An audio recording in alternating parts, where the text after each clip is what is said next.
The more distant in the future we expect impacts to be, the more uncertain they are, and the more debate there is around them, and the less action we tend to take around them.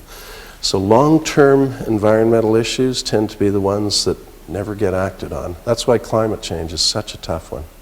It's often seen as long-term.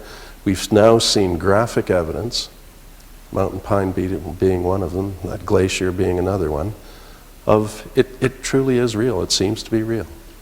So now, if it is real, what do we do? Very tough, very difficult situation.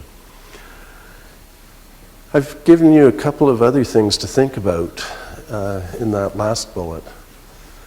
People, ecologists, talk about ecological tipping points. Even in physical environmental systems, there may be tipping points. The Gulf Stream is one of those that I suspect many of you will have heard about. As the oceans, as the salinity decreases, more and more water runs into the oceans because of global warming.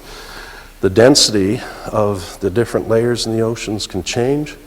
And one of the hypotheses is that the Gulf Stream, which takes warm water at the surface over to northern Europe, dives down, comes back as highly saline water and drawn up in the tropics, that will slow down.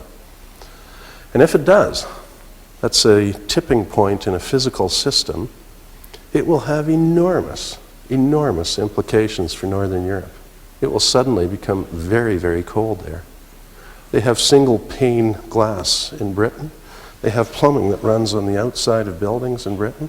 Can you imagine the cost just to change those silly things? How much central heating is there in Britain? Not much. Incredible, incredible. So, are there these tipping points? Well, we're not quite sure. Suppose there are. Can things change fast? Yes.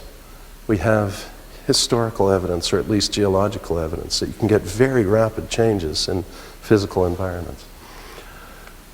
How resilient are systems to change? This is one of the things that I've been interested in as a geneticist. How do organisms actually adapt when they're pushed very, very hard, either through rapidity of change or because they're in extreme environments? Really interesting stuff. And they can respond fairly quickly if they have a short generation time. Long generation time organisms like us, like trees, we can't adapt very quickly. That final point is obvious. Cost-benefit analyses are very, very complex in this kind of environment. What's the cost? What's the benefit of doing certain things? Endless debates about that, and probably quite impossible. Here's something that I think is particularly powerful and gets back to the power of the people, and positive messaging around the environment I think is critically important. The power of, and Barry said it earlier, David Suzuki says it all the time, think globally, except Barry said think locally and act locally. Well, I'm not sure I agree with that. Think globally, act locally. What can you do in your own backyard? What can you do today? Hugely important issues. The power of ecosystem health. Colleagues at the University of Guelph, University of Waterloo, Western, Laurier, are talking about ecosystem health. What does it mean? How do you actually define it? How do you try to underscore the importance of biodiversity and ecosystems and so on? The power of Al Gore in Kyoto. Again, Barry mentioned both in his comments. Hugely powerful impacts. The power of Earth Day. People's awareness, hugely important. I've given some logos up there. Think globally, act locally. Girls can do anything. I like that one.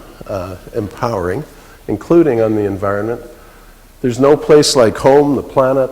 Coexist, save the humans, live simply that others may simply live. I think those are powerful messages. I think those are very simple things that society can do to raise awareness, even in those people who are very busy and don't have an innate interest in this stuff.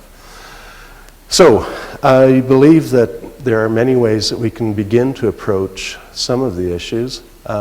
They are complex, they're very difficult ones, but I would close with this, that few things are more important to our kids, to our grandkids. I really don't think there are many more important things on our horizon than this. Education, learning, awareness, I think is critical. I admire the fact that you're all here. I personally have been very engaged, as I think was described to you, in these issues. I will continue to remain engaged in these issues. And I hope you have fun today, and good luck in coming up with wonderful local solutions. So thank you very much.